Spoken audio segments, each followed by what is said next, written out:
Hello and welcome back to Mask of the Plague Doctor by Peter Parrish with me, Barton. Right, so we're heading to the Tannery. It should be fun. Tannery pits, butterflies and broth. The afternoon sun lays an autumnal warmth over the Thornback Hollow streets as you follow Abbot Quelm's directions. His map is dog-eared and outdated, but still fulfills its purpose in providing a clearer sense of how the town's streets and districts are arranged. The sanctuary, as Quelm was delighted to point out, sits in Thornback's centre, an ancient axle, radiating spokes in all directions. Studying the map, you can see that last night's passage through the southern gate carried you along the main thoroughfare. That same road took you beneath the mayor's residence,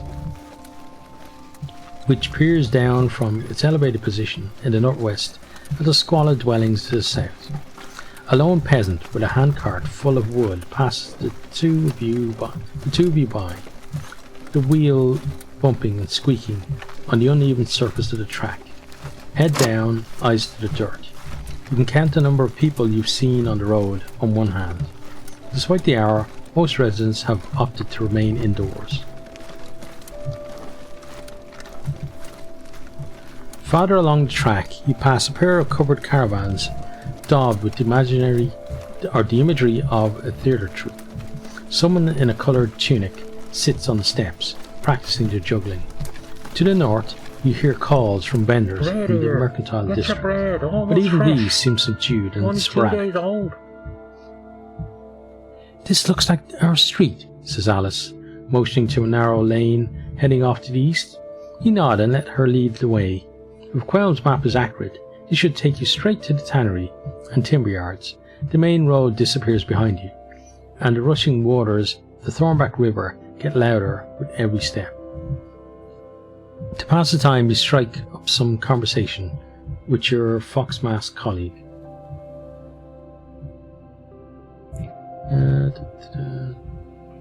Recent developments in herbal medicine, new treatments for serious wounds, ideas on how best to convince the skeptical public.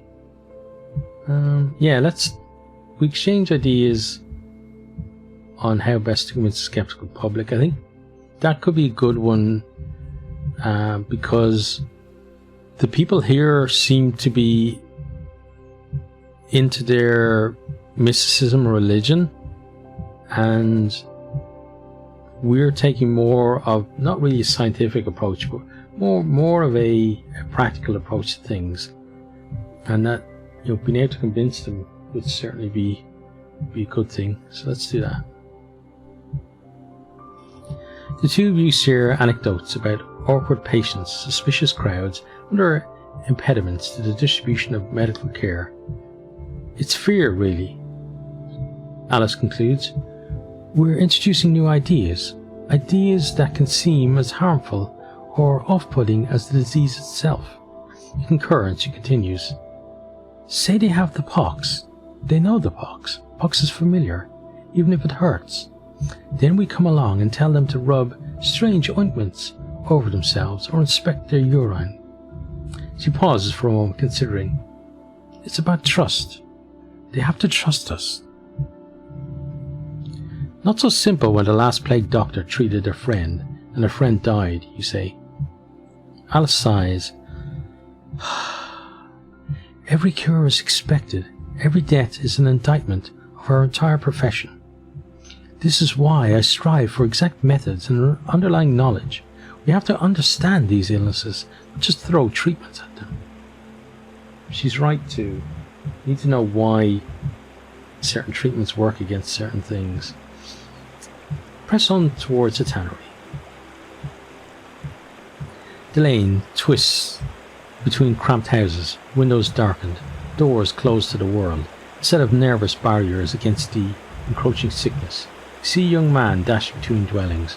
A flock of birds takes flight from a rooftop. Another curve in the road finds you against Thornback Hollow's eastern wall. The river is even louder now, cascading over rocks and carrying its watery deluge to the sea. You tilt your head upward in the wall's shadow, scanning the wooden perimeter. Not a guard to be seen. Moreland was right about blockading the gates, Alice says, raising her voice above the raging river.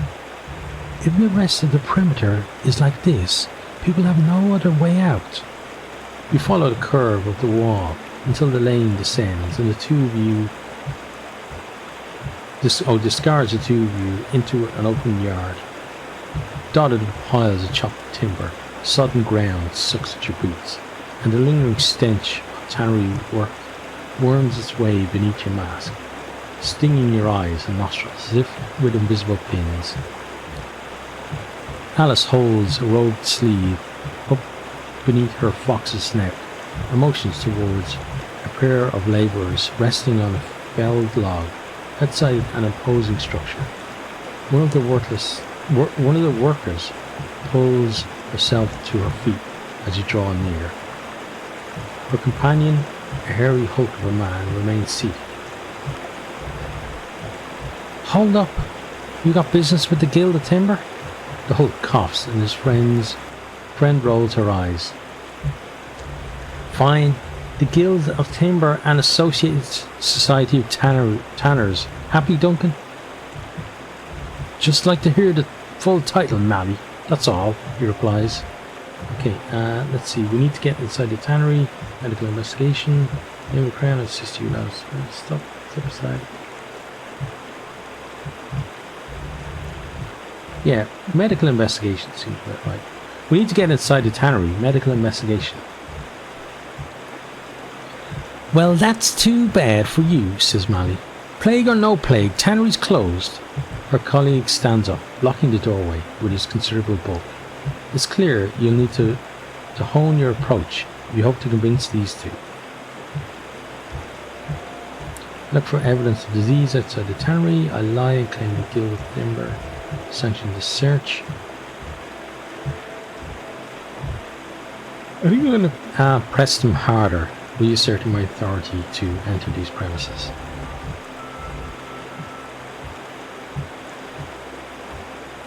Whether you like it or not, you say, as plague doctors, we do have the authority to go inside this building. Sooner or later, you will let us in. Is that right? Replied Duncan, squaring his chest up to your eye level. You take a step back. Try to intimidate us all you want. We'll return with the militia, or with Baron Moreland's own soldiers if we have to. And I don't think your guild leader will appreciate this routine inspection being escalated to an armed standoff. The brawny labourer looks to his companion. He grimaces and spits on the ground near your boots. Crown lapdogs, go on in, for all the good it'll do you. Begin your search of the tannery. Achievements. Early doors, get inside the tannery ahead of Alviva's arrival.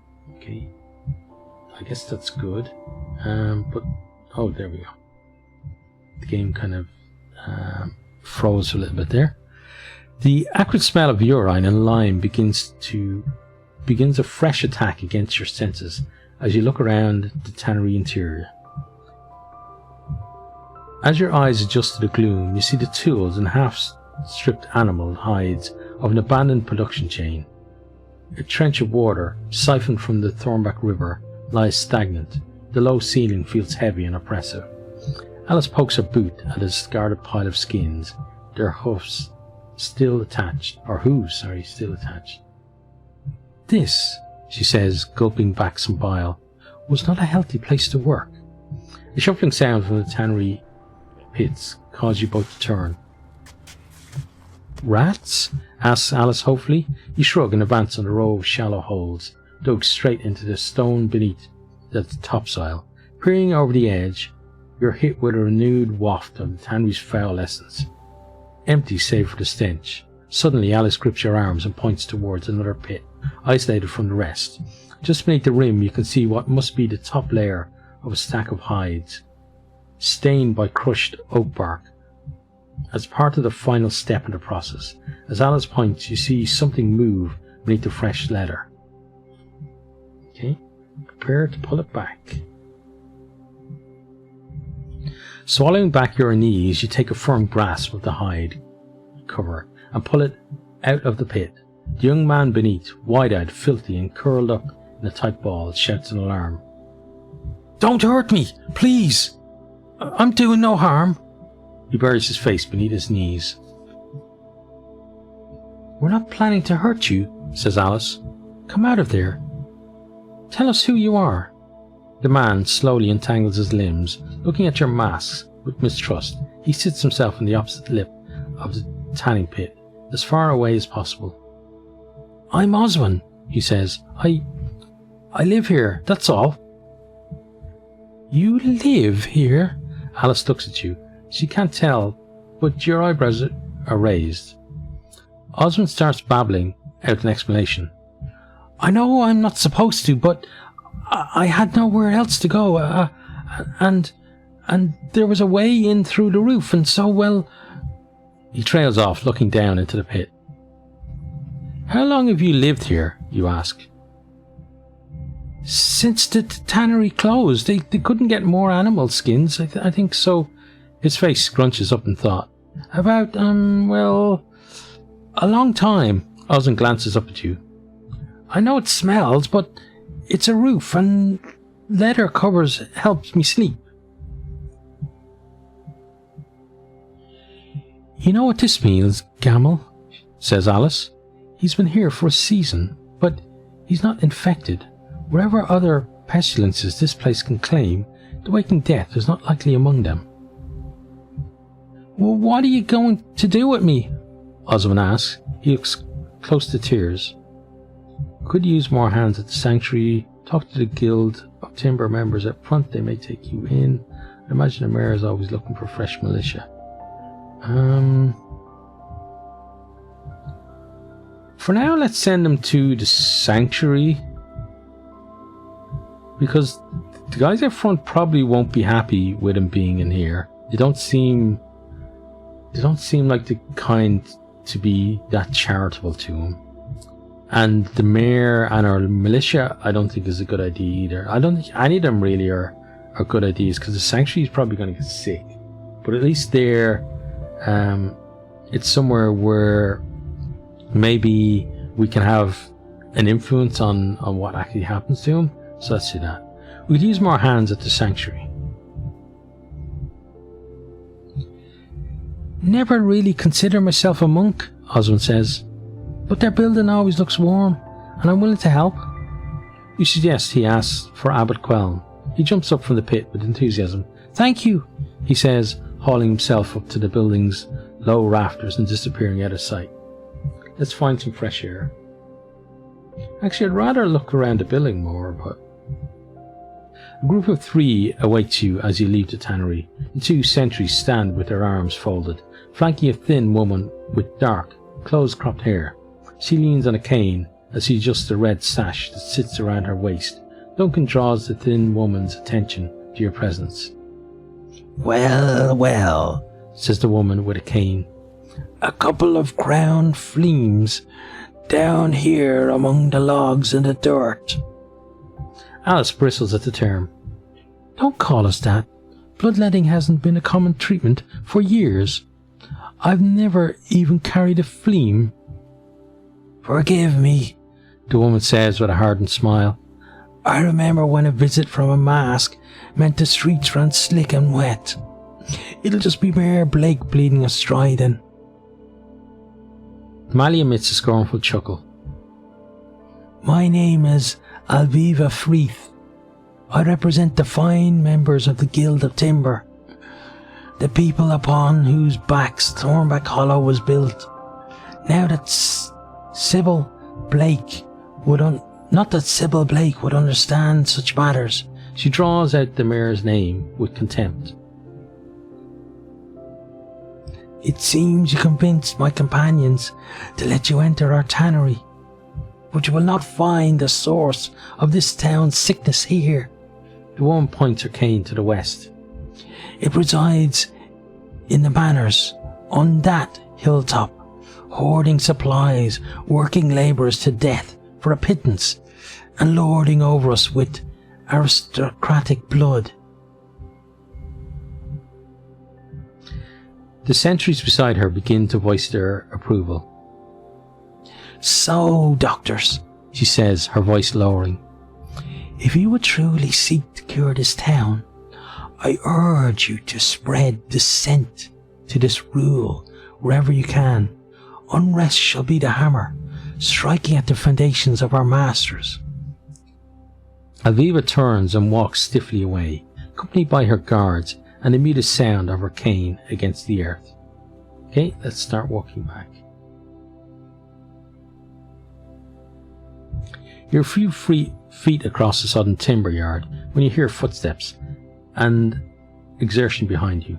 Duncan, the bulking guild sentry, is racing to catch up. Hold a moment, he wheezes. I have something. You wait for him to regain his breath. What can we do for you? Asks Alice. Duncan produces a piece of parchment, slightly ragged, but otherwise intact. My aunt. She's at the sanctuary. I'm not much of a writer, but she raised me and I miss her. I want her to have this. He holds it out to you. Please, he adds. You look over at Alice. She shrugs. Very well, you say. If I have chance, I will deliver your message. Relief crosses his sweat-streaked face. Aunt Deota has red hair, he says. And she's small, tiny actually, not like me. He grins and starts to stride off, then stops dead, mumbling to himself. The other thing. Oh, listen. Don't judge Alviva too harshly. She looks after us better than most. If she hears you're helping her cause, she'll come around. Head back to the sanctuary. So she could be an ally to us. That's good. We're going to need allies. Eventually. Not exactly what we hope to learn, Alice says, idly scratching her forearm. That tannery is a den of filth, but I don't believe it's our primary source. I suppose it was never going to be that easy. You agree and look around at the nearby buildings as you continue to follow the main road. The evening has crept in, and candlelight illuminations have sprung up behind the scattering of windows. It feels as if Thornback Hollow has drawn its walls tighter in response to the onset of dusk. The river is a faint whisper in the distance. In the murk ahead, you start to pick on the shape of figures. As you press on, the figures multiply, expanding to the size of a crowd. You hear cries of anger, snatches of chanting, and realize this volatile group fills the entire street. More people emerge from side alleys, buffeting you from behind until you find yourself with Alice absorbed into the throng. Plague bringers, get out of our town! Someone yells, leaving your ear ringing. Infected scum! Comes another cry. You're jostled towards the front of the crowd, where you see that their ire is directed towards the pair of decorative caravans you passed earlier in the day. A lone figure in a short, ornate jacket stands facing the mob. They hold a thin blade, which is being used to fend off approaching assailants, but the crowd is advancing. This is an ugly situation. There are too many people to fight. If you don't act, bloodshed is inevitable. I shout for the crowd to stand down. As a surgeon, I've seen what those swords can do. I announce my medical credentials. There's no evidence these caravans are the plague source. Begin an impromptu mystic sermon denouncing those who make false accusations. I convince the crown that theatre players can return as vengeful spirits who went slain. Well, we talked about how to persuade people, so this would be a good time for us to be able to do it.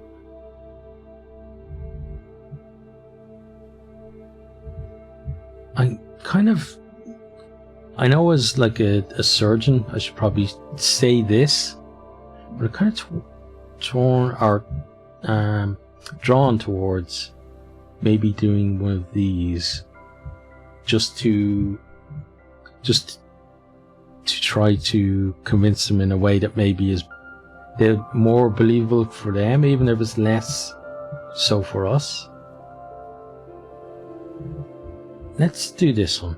I convince the crown that theatre players can return as vengeful spirits when slain.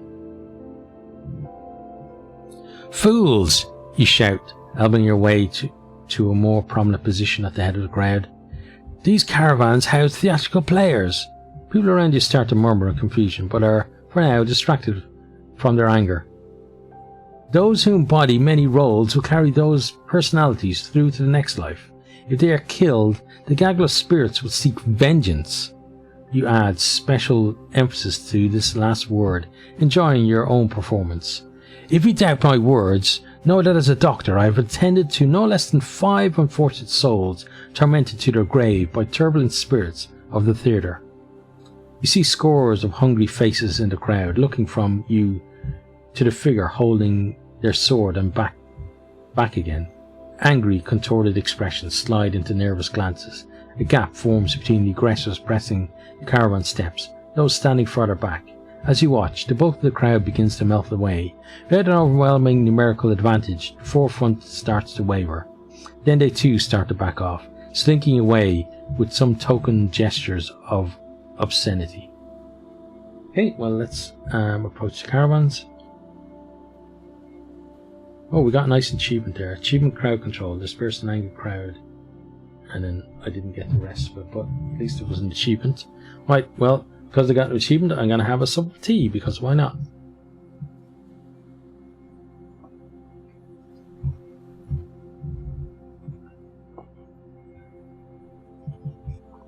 Ah, that's nice. You see the flaps of the wagons being raised and people peeping from within, checking that their would-be assailants have departed. The figure on the caravan steps sheathes their sword and descends to greet you. Let's see. Lucia Bilde.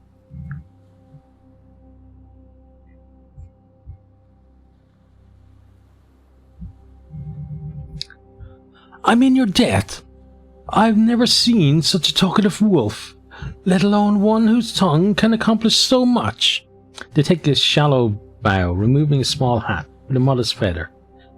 Fair hair cascades around her face. Lucia Wild, sword to the Erbian players. Remove your mask in kind. You're not an actor? Oh, that was Alice, sorry. You're not an actor? Alice asked, staring at the elaborate butterfly design embroidered on the sleeves of Lucia's jacket. No, my vulpine friend, they reply, patting their bright scabbard. This was not a role. Had you not intervened, your townsfolk would have perished. You seem awfully sure of that, you say. I do, don't I? While you spoke, more of the theatrical players have collected themselves on the street. Their accent and dress place them as foreigners in the Crown's realm. One, a short man in striped leggings, approaches you and grasps your hand. Oh, thanks. We were passing through town, but the plague quarantine left us stuck here. Your Baron Morland took our horses. Of course he did. That's some misfortune, Alice says.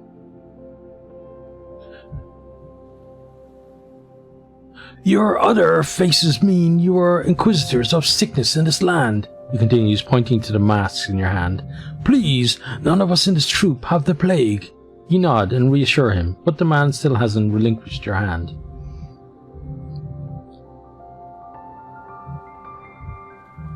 We're still afraid this waking dead could stalk us. Tell us, what do you think is really to blame for the infection? Okay, nobody plagues have no master. If you can spare them, we need volunteers. Angry mobs certainly don't help. The mayor should increase patrols. My view, the Sage Oak has abandoned this town, so definitely not that. Where there's poverty and inequality, disease can always take hold. We're going to say this one because, because we were just recently advised about maybe sowing some dissent, so we'll sow a little bit of dissent and see what happens. Where there's poverty and inequity, disease can always take hold. I sense a note of dissatisfaction with the ruling powers, the man says, letting your hand go. Mayor Blake is not running things to your satisfaction, perhaps. You haven't met, you reply. but from what I've witnessed so far, her rule is only widening the gap between rich and poor. Is she not simply following the well-worn footsteps of your crown? The man asks. Careful, Alice says, glancing around. Not even your hired blade here will protect you if the crown comes for your head. The man steps back with a hand gesture you interpret as somewhat apologetic. As you ready yourself to depart, Lucia beckons you over. Listen, they say. This sword arm of mine can keep troops safe from unruly peasants, but I can't parry a disease. Until the quarantine is lifted, we're all in danger. We're doing what we can, Alice says. You've demonstrated as much, Lucia replies with a gracious motion of their head. Really, you're one of the few bright sparks Thornback Hollow has had to offer. They pause, adjusting the feather in their hat. Well, you and this realm's deities. I'm no believer, but their fluidity is quite liberating. Gender can be so tiresome, no? Before you can properly respond, Lucia's name is called from the farthest of the two caravans. You look over and see a bearded man motioning to Lucia. Duty awaits, they say, but if I can aid you in future, don't hesitate to call upon me yourselves. With a wave and a bow, they depart. Let's return to the sanctuary. Your boots meet the road once more as you travel back toward the sanctuary. Even in the dimming light, the oaken towers can be seen stretching high above Thornback Hollow, two sturdy beacons gazing down on the sprawl of crooked houses and squalid industry. You've not travelled far from Alice when Alice steps in closer and lowers her voice. I think there's somebody following us. To your left, beneath the doorways. Resisting the urge to turn immediately, you take a few more steps and pretend to drop one of your pouches of herbs. You kneel down, scoop the leather pouch back up, and glance behind you. Several feet back, you see a shadow dart between two buildings. You hear what could be footsteps, then a snatch of laughter. Let's keep moving, Alice says, shivering. The pair of you press onward, peering all about you into an encroaching darkness. Your ears strain to catch any clue of your pursuer. The air holds a sudden chill. Silence reigns. Until the shriek. We're going to have a look at our stats before we move on to that, though. So let's see. Right, so physician is at 32%. Okay. Surgeon 56, mysticism 40, presence is 46, panache 48, resilience 54. So all of these need work. Inclination, we're still 2/3 compassionate. We are definitely leaning on the blasphemous side of things. We are hopefully moving towards more populist with some of the opinions we're giving out.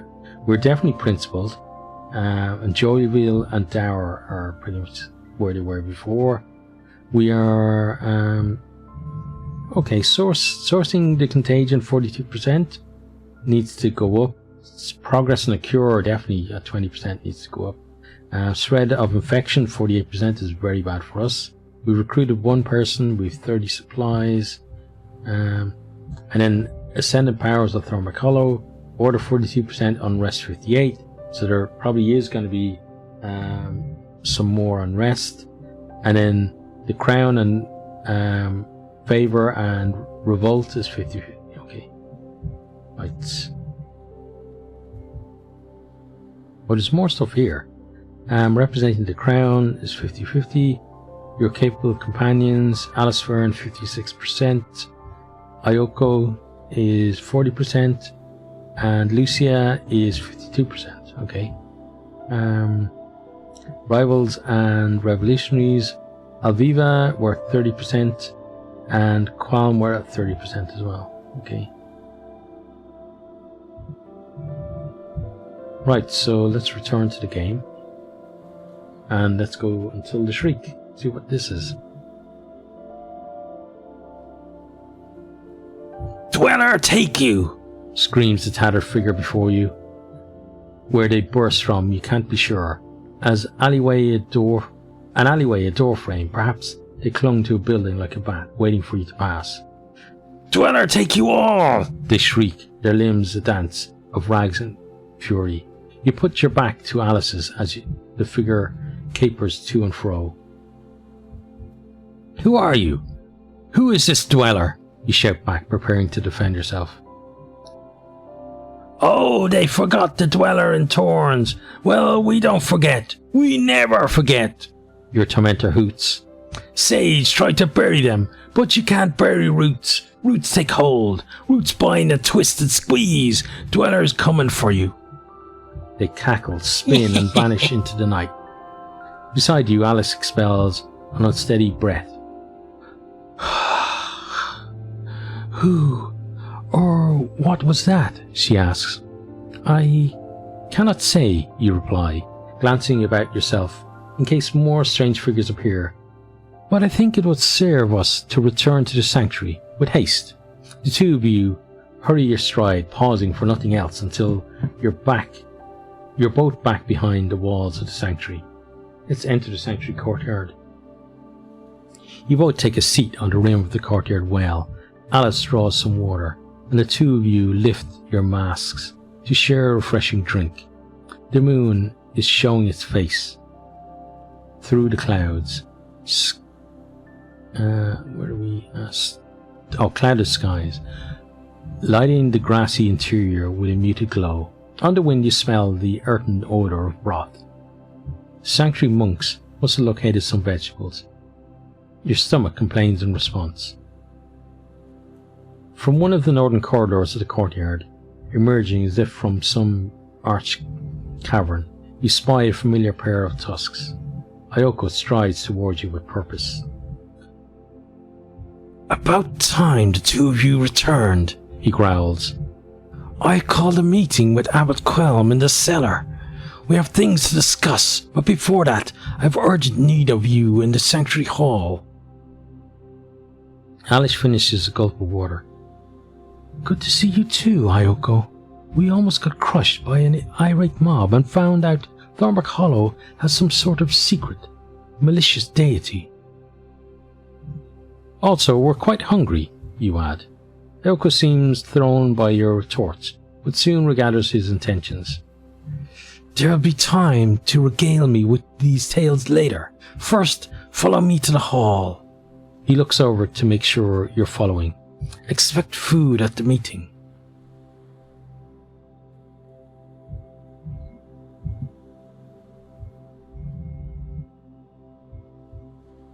I'm sure it'll be quite delicious. Your colleagues lead you back inside the sanctuary's makeshift infirmary. Little has changed since your earlier visit. The same clammy sensation hangs in the air, while patients wander the tight spaces between pews in aimless patterns, or lie in a state of agonizing wakefulness. It strikes you that the nature of this disease means that the picture will be much the same, no matter the hour. Mere moments have passed, but already you feel yourself longing for the relative beauty and expanse of the courtyard. Take a long look at the Take a long look at the momentous task before us, Ayoko says, gesturing around the room. We're all three here at the command of the Crown, but it's these people, their suffering, that should be our priority. Well put, Alice says, but a burden of which I'm sure we are aware. Why divert us here ahead of our meeting? Treatment, he replies. The sanctuary's parade of rituals is inadequate for these circumstances. This plague is an enigma, but between us we surely have the means to try to ease some of their distress. Alice shakes her head.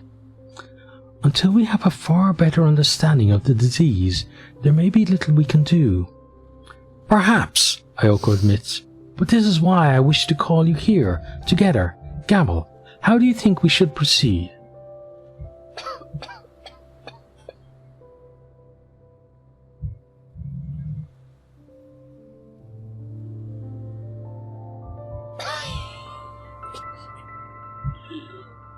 Right, so we could be compassionate and speak to the people.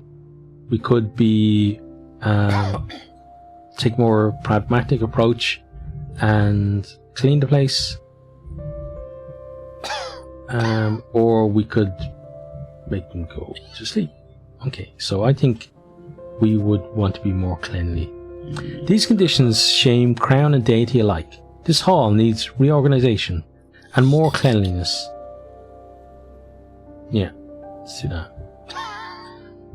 I'm inclined to agree, Alice says, looking at the cluttered desperation before her. Enlisting the assistance of some attendant monks, you get to work. You instruct that any filth-ridden blankets or clothing are to be burned and replaced with cleaner alternatives. With the aid of your colleagues, you lift some of the pews into different spots, creating cleaner pathways for the patients who remain mobile. Other pews are employed as barriers and supports to create more comfortable living areas. The monks look on with some disapproval, but do not step in to prevent your actions. This should at least help to delay additional infections, Alice says, a little out of breath from your exertion. Maybe even raise some spirits. You nod in agreement, then notice Ayoko motioning by the hall doors.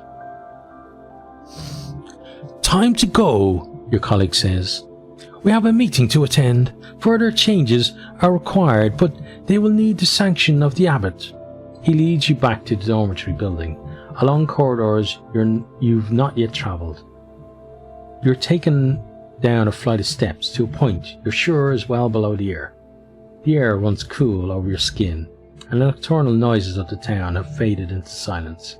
Great wooden beams crisscross the ceiling above. You hear muted voices ahead, but all other sounds seem to be consumed by the cellar walls. The monks store beer here, Ayoko says. Quelm told me they used acorns. Wish I could have sampled some, but the barrels were either distributed in town or requisitioned by the mayor weeks ago. He stops and points to an entrance, framed by simple oak columns. Gives us a fine room to work with, though. In here. The voices cease as you pass through the doorway. You see the abbot seated with another monk you don't recognize. They look up at you from a low bench, one of several that have been dragged from around the walls of this vast cellar space to create makeshift centralized seating. The other benches around the room hold medical equipment, crude vials and careful arranged surgical instruments. You spot one of your new medical recruits, clad in dark grey garments, busying themselves on the far side of the chamber. Ayoko indicates that you and Alice should take a seat. Find spaces on benches.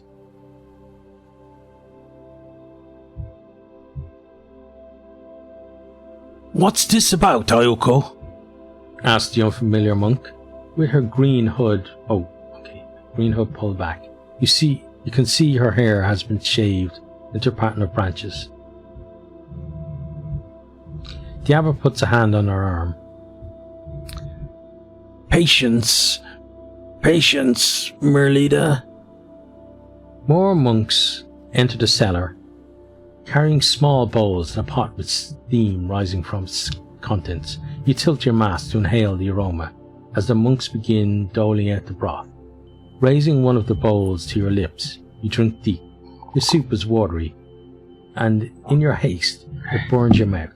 You detect a minuscule hint of carrot, perhaps a lone potato. The warmth descends to your stomach. A rather thin meal, but satisfying all the same. Ayoko clears her throat.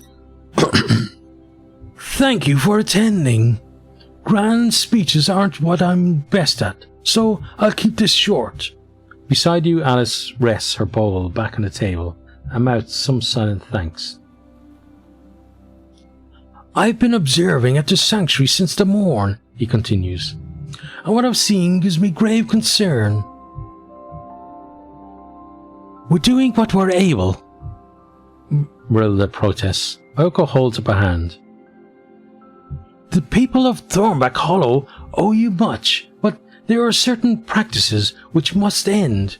I've witnessed people come and go among the sick as they please, For the safety of the town, families can no longer be permitted to visit their kin in the sanctuary hall. There would be uproar, Marilda says, flying to her feet. The abbot remains seated, doubt on his face. I have to agree with my prioress. Barring the families brave enough to attend the sick is a cruelty that could spark panic. The infection must be contained as best we can, Ayoko insists. We know it can spread. This is the only way. My colleagues would tell you the same. You look over at Alice. She gives a solemn nod. Let's see, so we can agree with Ayoko. We could maybe make it so that some people could come in, but that doesn't sound like a good idea.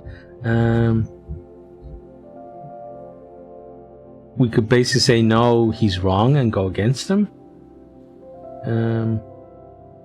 We could let the patients decide.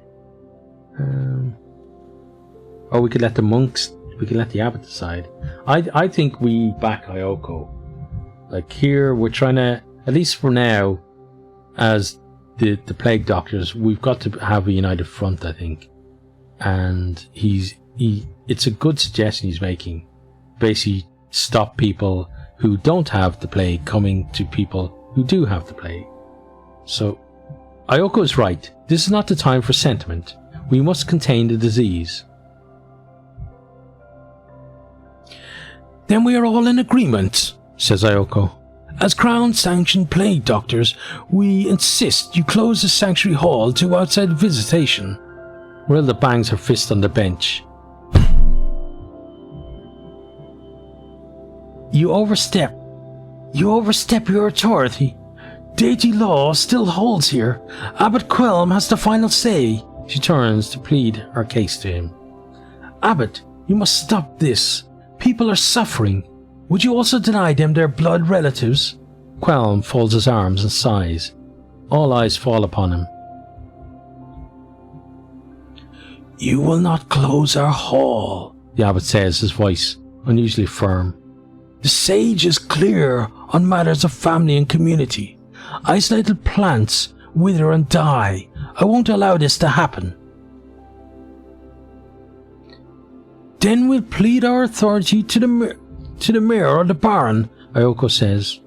As you wish, Quelm says, spreading his hands. But the mayor will not be eager to spread additional unrest through the town, nor, I suspect, will the baron want to enforce a further internal quarantine.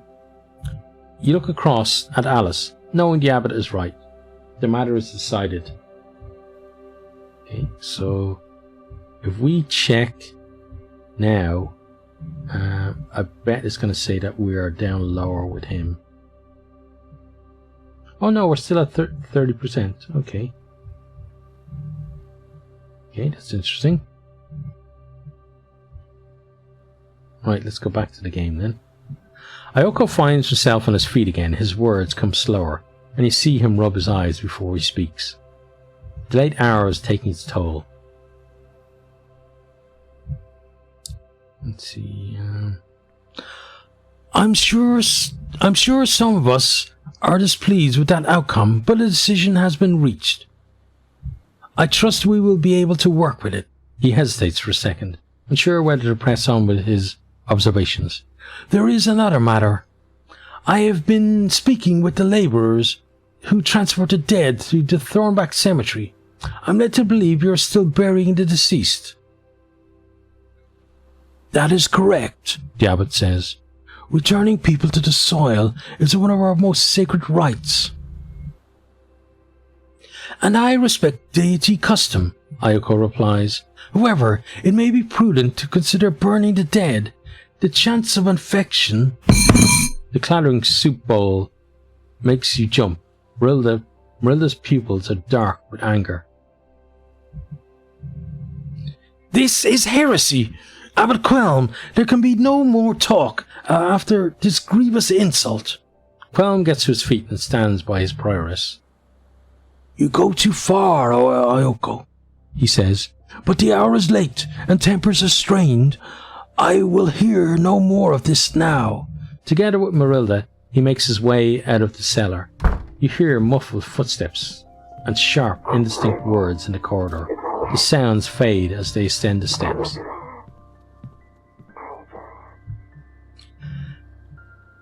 "Handled with sublime delicacy," Alice says, catching Ayoko's scowl. She puts up her hands, miming a shield. "I'm sorry, it's late, and that broth barely counts as a meal. You did fine. The burial has to be addressed. I'm glad you brought them up. I thought I'd have to be the one to do it." I'll like to find compromise with deity custom where I can," the surgeon replies, sounding pained. "You know I do, but this matter, I see no other resolution." Yeah, and again, we are not into the religious side of things, so you're both right. We can't let deity custom bind our hands in this case.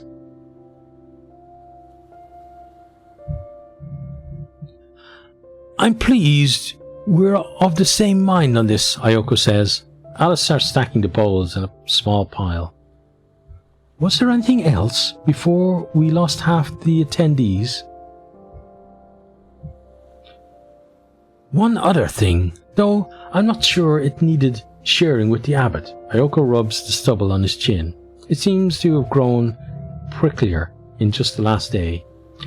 "I overheard a couple of the patients talking about miracle cures being sold in the marketplace. You know how that usually works. An opportunistic merchant in need of some gentle guidance," Alice remarks. "Gavel, maybe our new acquaintance Lucia could help with that task. They can certainly handle themselves." "As for me, I intend to visit the cemetery," Ayoko says. "Maybe I can see about changing some minds there." "Behind the abbot's back?" Alice asks, eyebrows raised. Ayoko raises an eyebrow in return, but says nothing. The meeting seems to have reached its natural conclusion. You yawn and excuse yourself. The moderate comforts of a dormitory bed await. Time to sleep. You thought you committed the archway and passages of the sanctuary dormitory to memory, but locating your bedroom was proving to be a challenge. A series of wooden doors stretches before you, each as plain as the last. You take a few more steps, turn, only to find another line of identical spaced entrances. Just as you're about to begin knocking at random, you spot a figure in plague doctor robes. Cross an intersection of corridor up ahead. Something flutters from their arms. "Alice? Ayoko?" you call. The discarded item is a small piece of parchment. You pick it up. The crinkled surface is covered in dense symbols you don't understand. You seem to squirm under your gaze. Looking up in confusion, you see the figure again. It's Alice in her fox mask. She heads towards you, dropping more pages as she moves. The mask blinks. You see the fox head open its mouth wide, wider, impossibly wide. Fur and skin peel away as boar-like tusks protrude beneath. Your mouth tries to form a questioning cry, but nothing comes out. The figure melts into ether, and the corridor starts to twist and writhe. Something firm and prehensile wraps around your ankle. You stumble and try to steady yourself on the undulating walls. A new shape, dense and boundless, takes viscous form on the ceiling above. Panic rises in your chest.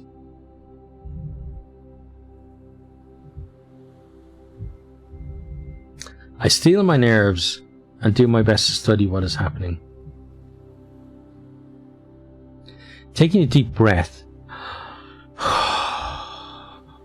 you tell yourself that this is all part of some elaborate vision. You've suffered through the exhausting sweats and ghostly images of a fever before. This, though more intense, is surely no different. The bond around your ankle tugs and pulses. Your eyes find it hard to focus on undulating walls. Above, the presence on the ceiling rolls ever closer. A violent humming sound bombards your senses. Anxiety starts to flare, consuming all reason. Even if these images are pure falsehood, proliferated by disease or deific epiphany. Okay. What does that say for your mind? Are you to be another raving lunatic, wandering the town, streets in rags, caged by your own thoughts? No, you must free yourself, and soon. You grasp at the arcanic shackle around your ankle, feeling tiny hairs along its length as you tear into it with ferocity. You pull with all your might, but the vine refuses to break. To your alarm, more tendrils wind their way toward you, slipping with ease around your limbs and holding you in place. The humming is near unbearable now, rattling your skull as you use the last reserves of your strength to turn your face away from the oncoming mass of darkness. A dull heat radiates from your feet, climbing with the steady purpose of a plant growing towards sunlight, up to your torso, tickling at the base of your neck. Your jaw spasms and shakes as you try to force out a scream. A familiar voice.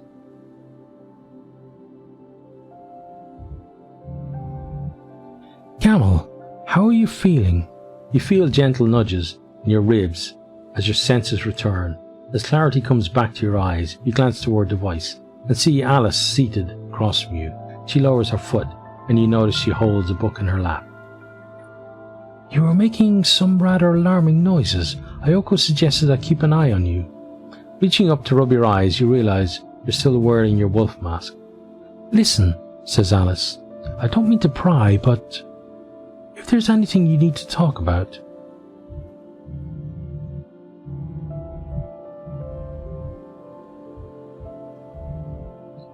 Yeah, let's say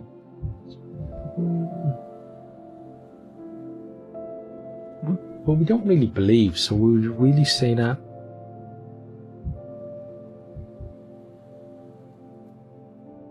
I don't think we would be that convinced by a dream. So it's one of these two then.